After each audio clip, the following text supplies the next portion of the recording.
Hello and welcome to Anarchy in the Ukulele with me, Paul Mansell. Today I'm interviewing Lester T. Webb. Now Lester is a brilliant ukulele performer and singer-songwriter. I had the pleasure of playing with him at Winchester Ukulele Festival recently.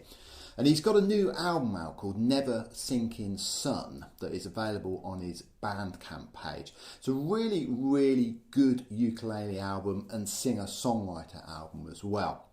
It's got some sort of country influences. The bit that I love is the real sort of 1940s jazz influence that it's got. It's also got some very good players on it. It's produced by Phil Dolman, who plays on it. Also features Persley Copley, who's an amazing player. It's then got the bass talents of Chris Davis Shannon, who I've spoken about before. So he's playing the double bass on it very beautifully. There's also backing vocals and one song where they share vocals with Charlotte Pelgam from the Bad Mouse Orchestra, and they're an amazing ukulele band from Germany. If you get a chance to check them out, do so. It's a really fun album to listen to, and I caught up with Lester while he was taking his dog for a walk. Just before we have a little listen to the interview and we talk about all things ukulele, Lester kindly agreed to play a song for us, and it's an acoustic version of Praying That the River Holds This Year. And if you watch Lester's playing, he's doing this claw hammer thing, and he does it so brilliantly. It gives such a full and lively sound. And if you get a chance to catch Lester at any of his concerts, do so. I know he's playing the Ukulele Festival of Great Britain. I think he's on one after me, actually, I think. So there you go. So this is Lester Webb. Enjoy his little acoustic performance. If you get a chance, do check out his album Never Sinking Sun.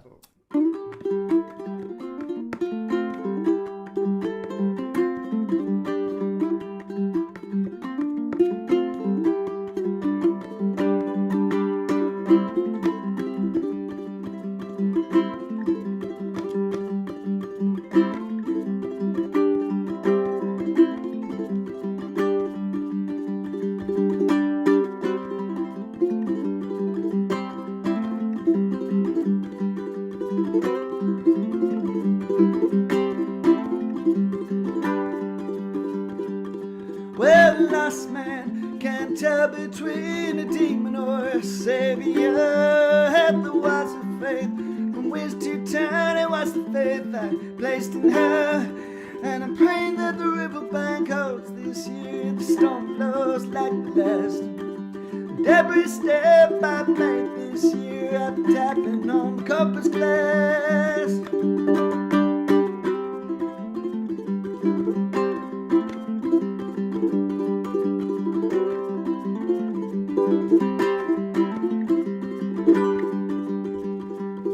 Well, the bridge she walked was built too high for me to ever build, and I never left the village life. I just took too many wrong turns, and I'm praying that the riverbank holds this year. The storm blows like the last. And every step I make this year, I've been tapping on the compass glass. Cast your eyes upon the wasteland, don't dwell too long. The soil is still good to wait for us to hold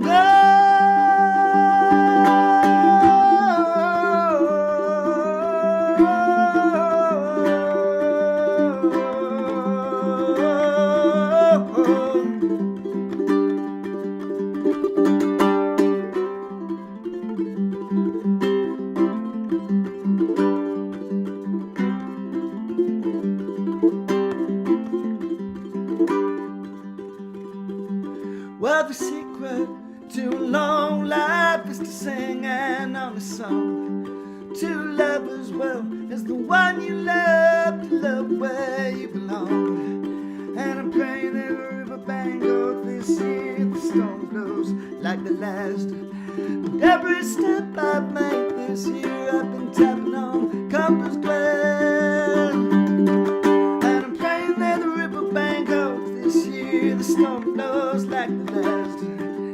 Every step I've made this year, I've been tapping on the compass glass.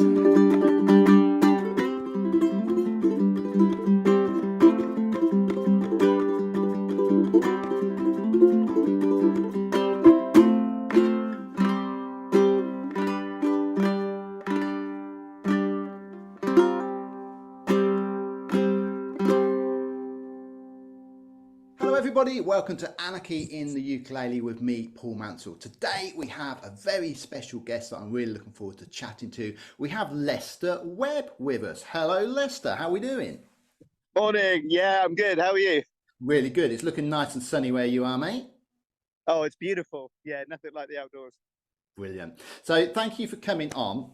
Mainly, we want to chat about the new album that you've got out, Never Sinking Sure. Sun, which I've been listening to a lot this week. Before we have a chat about the new album, which is very sort of ukulele influenced and that, I just wanted to have a quick chat about your background, really, how you came to sort of be where you are currently, please, Lester. Yeah, sure. So it is a long story. I've kind of been performing and writing for the last 35 years. So I'm a guitarist probably first and foremost, or that's always been my first instrument. And I spent a lot of time, like any young teenager, wanting to kind of make it as a singer-songwriter. Yeah. Was a big fan of the kind of indie scene and the Smiths, and Morrissey absolutely ruined my adolescence, actually. But that's another story. But I kind of got into my 20s. I joined the military, but still continued to push the music, and I just got really burnt out. So I got to my late 20s and I put my guitar down. Yeah. And I swore I'd never pick it up again. I was that kind of burnt out with it, and I'd been doing okay. I'd been doing a lot of folk festivals, Cambridge Folk Festival, and getting a name for myself, but I just wasn't enjoying it. And then about a year later, I went to an open mic night, and these two guys got up with ukuleles, and it sounded absolutely awful, like genuinely the worst thing I'd ever heard. I don't even know if they were doing it on purpose, but it was just, and my curiosity was kind of triggered. Who would even contemplate trying to get a tune out of one of these things? Yeah. So I bought a really cheap one to take with me whilst I was away with the Navy. And it's just something about this, and it was a really awful ukulele, but it's just something drew me in to kind of the nuances of the lack of strings and that tinny sound that you get with really cheap ukes. Yeah. And I was just hooked, and that from that point on, I started writing songs again, kind of comical songs to begin with, because I kind of thought at that point it was a novelty instrument.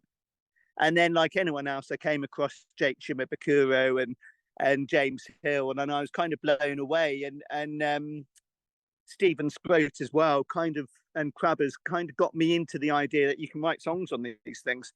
And it just got like an addiction, really, just because it kind of got me back into writing songs and performing without any pressure of trying to make it.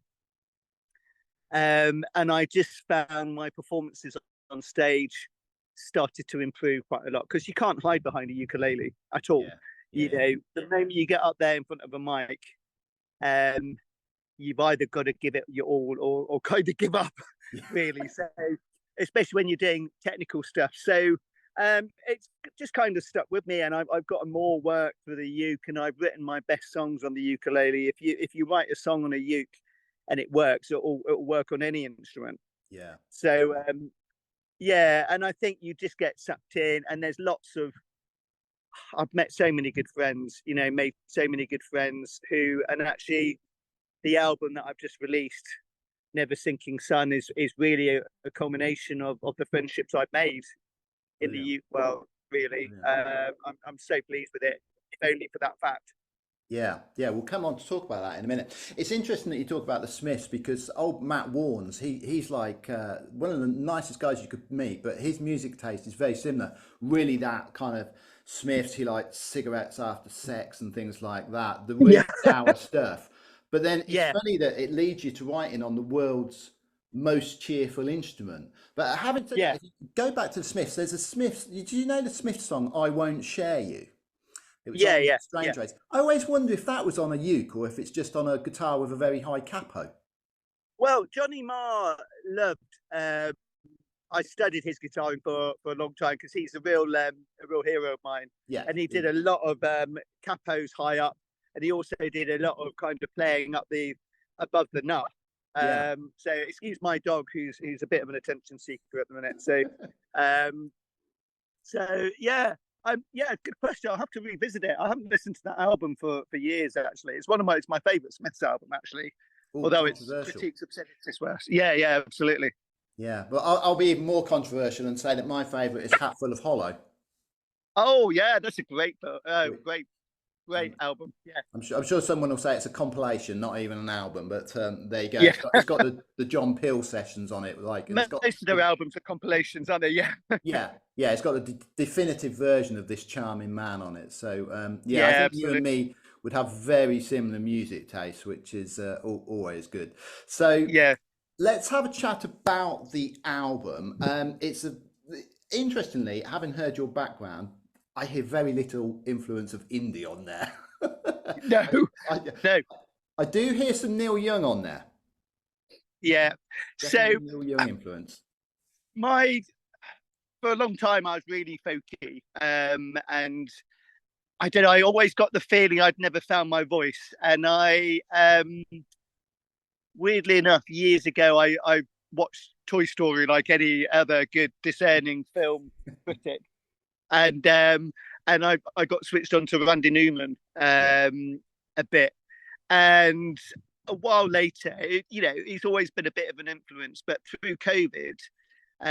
So the other side of my work is I'm an intensive or trained as an intensive care nurse in the Navy, and I left the Navy and went straight into COVID. And during COVID, on the way to work and back, the only thing that really chilled me out massively was Leon Redbone, right. who of course uh, quite divisive in the jazz world, but an absolute genius. And I got switched on to his kind of encyclopedic knowledge about music Yeah, and just knowledge of our roots, really, in terms of music. And I went on this big kind of massive research about where did jazz and blues come from, and modern music now, even indie stuff, comes from some sort of heritage. yeah, Johnny Marr's guitaring is, you can hear the African yeah, guitaring in there. So I just immersed myself in the music of the old medicine shows, and Phil Dolman and I got chatting loads about it, and I just completely found my voice yeah, in kind of finding the Frank Stokes and Mississippi John Hurt and yeah, that kind of ragtime. For me, I find it quite difficult to go on stage, and that's a long story. Go on stage and expose myself, not literally, but lyrically. Um, it's quite a big thing to do, And actually, the yeah, ragtime stuff adds a bit of a fun edge to it. yeah. Um, so it's kind of my way of telling the world what's going on in my life, but with a bit of easy listening to it, Yeah, I think it's bearing your if soul that when you go makes on sense. stage and sing your own stuff, isn't it? Well, my favourite Yeah, track on the album is Old Oak Tree, which has got a real 40s jazz feel on it. And is it Mr. Bartle? Is it George Bartle playing the yeah, trumpet on there? it is. It's George. So we've got George Bartle on brass. I think he's playing a trumpet, or it might be a trombone. Yeah, It doesn't matter what he plays, really. He's a legend. yeah, And then we've got Charlotta Paugen doing backing vocals, and then we've got Percy Copley on mandolin. yeah. And then Phil's produced it, hasn't he? So Phil Dolman's produced the whole album. Yeah, so Yeah, we kind of produced it together. Phil's a bit of a dark horse, really. my first album was recorded through lockdown, and we were just kind of bouncing ideas, and he said, "Oh yeah, can you? I like that. Can you send me another thing?" It was recorded on my mobile phone, and then 6 months later, out of the blue, Phil said, "Oh, here's your album." And I've kind of stuck with him really because he's a good friend. Yeah. We kind of speak each other's language. Never Sinking Sun has just worked out really well in terms of the people involved in it. I Yeah. don't think it would be the album it is now without those guys on the album. And Yeah. then Old Oak Tree is really the epitome of that in many ways. Yeah, I love. I mean, Charlotte's got an incredible voice anyway from the Bad Mouse Orchestra, and she Yeah, does one of them you duet on, don't you? As well as her doing backing vocals. There's one where you sort of duet him. yeah. So we duet on My Dear, and then the final track of the album, which actually we recorded during lockdown, Waltz in the Dark, is a duet which I wrote for Halloween actually as a bit of a competition for Youth to Bridge, Okay. which is the online Facebook thing which I started some years back, and yeah, so we thought we'll add that to the album. It seems to work. Yeah, I wanted to ask you about Waltz in the Dark actually, because there's a beautiful rhythm guitar on it, and Yeah. I was wondering, do you write on guitar or do you write on uke? So the guitar on that was actually Percy again. Oh, okay. So I don't play any guitar on the album, but I predominantly these days I'll write on the uke. Yeah.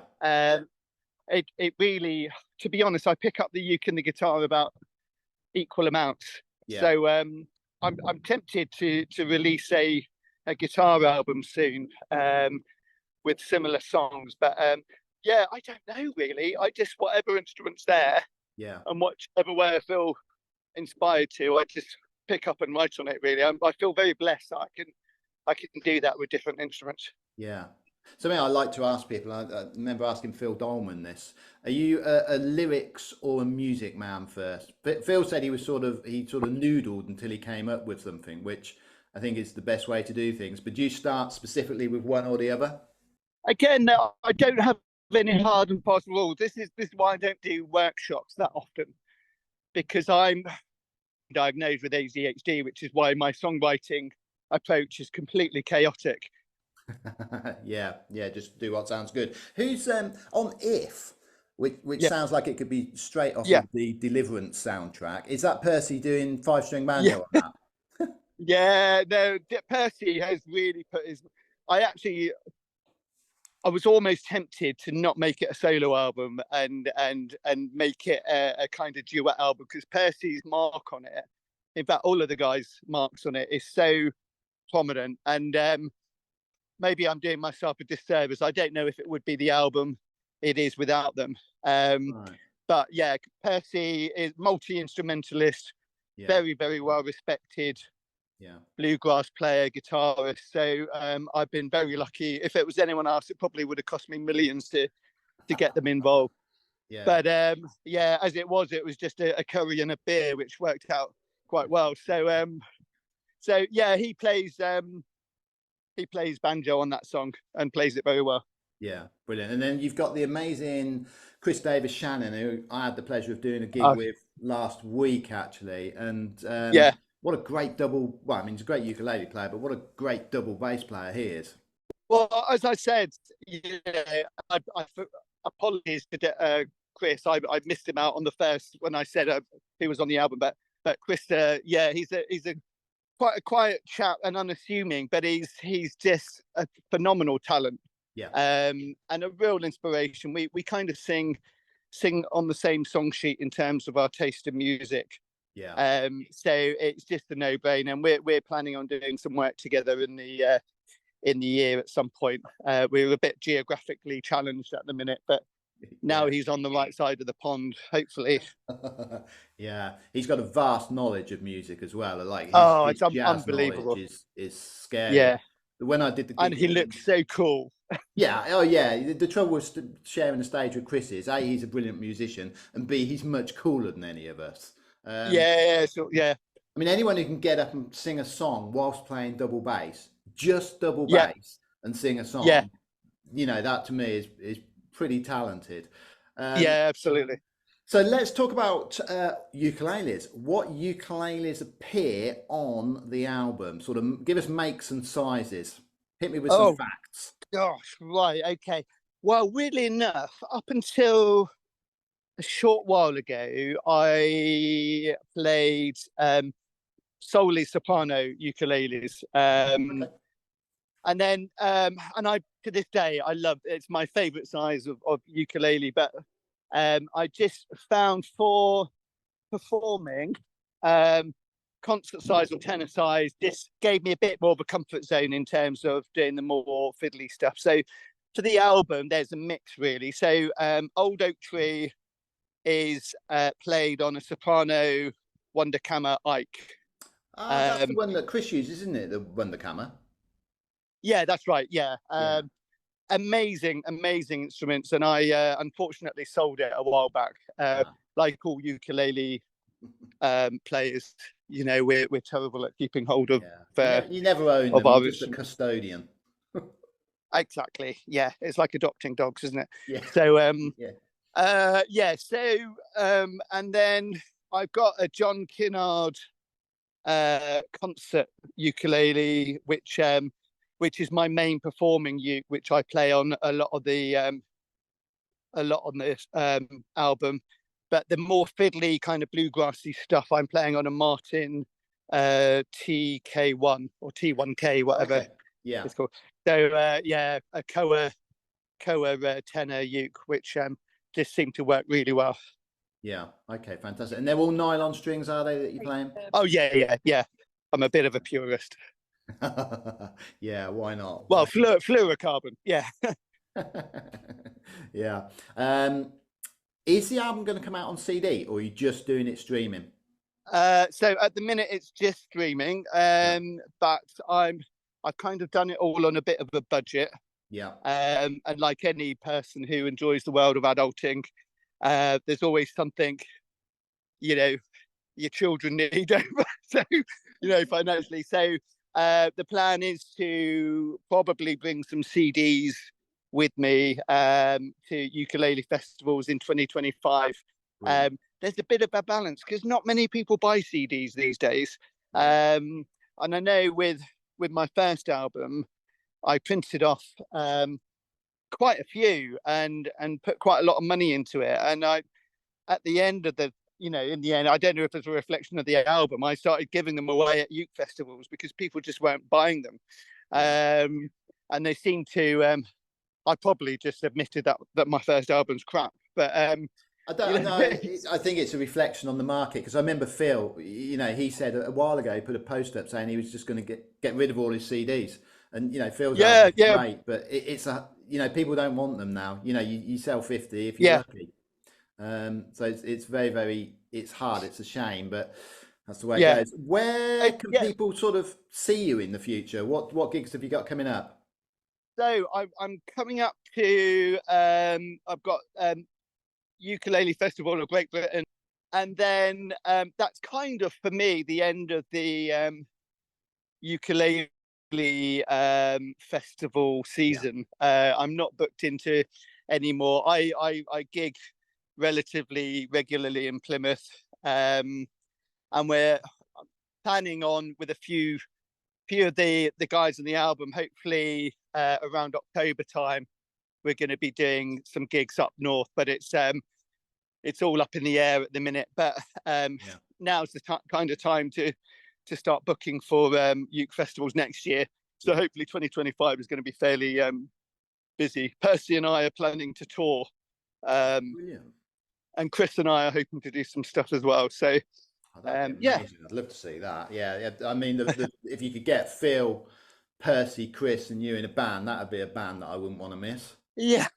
Well, at Bracklesham last year, we Percy, Phil, Crabbers, and George and I very last minute formed a band called the Exiles of Oz, and we ended up practicing for about half an hour, but we did a set at the end of the evening, and it went down a storm, and it was just it's so nice to have professional musicians who can just pick up a tune just like that.